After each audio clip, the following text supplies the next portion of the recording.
परमेश्वर का वचन कहता है, पहला पत्रस 1:23, तुमने परमेश्वर के अविनाशी वचन के बीज के द्वारा नया जन्म पाया है। आदि में क्या था? वचन था। प्रार्थना बाद में आई, पहले वचन था। पहले वचन आता है, फिर उस वचन के अनुसार आप प्रार्थना करते हैं। कितने लोगों को समझ में आ रही है मेरी बात? पहले प्रकाशन आता है, फिर प्रार्थना आती है। प्रार्थना बहुत जरूरी है। ध्यान, वो मत सुनना जो मैं नहीं कह रहा हूं, वो सुनना जो मैं कह रहा हूं।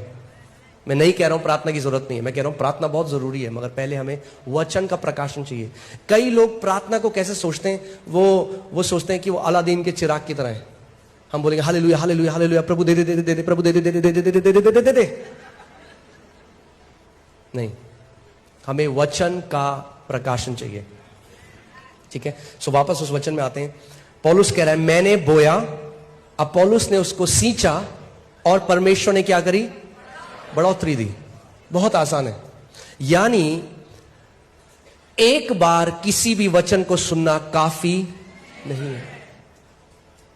अगर आप बढ़ोतरी चाहते हैं तो उस वचन को तब तक सुनते रहे, सुबह शाम दोपहर रात सुने, फिर सुने, जब तक बढ़ोतरी को ना देखने लग जाए, जब तक वो फल आपके जीवन में ना आने लग जाए, जब तक दूसरे लोग ना बोलने लग जाए। अगर आप बोल रहे हो कि मैंने जी फेथ सीरीज सुन ली, फिर आपके जीवन में उस विश्वास की सीरीज के फल होने चाहिए। आमीन। सो जिस एरिया में आप वचन को लगातार सुनते रहेंगे, उस एरिया में आप बढ़ोतरी को देखने लग जाएंगे। मैं हमेशा इस बात को सिखाता हूं, केवल क्योंकि बाइबल में लिखा है इसका मतलब यह नहीं कि वो आपके साथ ऑटोमेटिकली हो जाएगा। वो लिखा है, वो बीज है। ये आप, मैं चाहता हूं आप इसको देखो कि जैसे ये बीज का डब्बा है, इसके अंदर बीज है। चंगाई के बीज भी हैं, समृद्धि के बीज हैं, शांति के बीज हैं, जय के बीज हैं, आनंद के बीज हैं। हर एक बीज जो आपको चाहिए वो इसके अंदर है। मगर अगर आप बीज पकड़ो, क्या आप उसका फल खा सकते हो? नहीं। बीज फल का है, बीज के अंदर है, मगर आपको बीज को पहले बोना पड़ेगा। और खेत क्या है? पर प्रभु का वचन बताता है मरकुस 4 में, खेत हमारा हृदय है। खेत आपका हृदय है। आमीन। सो आज जो हम बात करना चाह रहे हैं विश्वास के बारे में, रोमियो 1:17 में लिखा है कि सुसमाचार जो हमें दिया गया, सुसमाचार, क्योंकि उसमें यानी सुसमाचार में परमेश्वर की धार्मिकता विश्वास से और विश्वास के लिए प्रकट होती है। जैसे लिखा है, विश्वास से धर्मी जन जीवित रहेगा।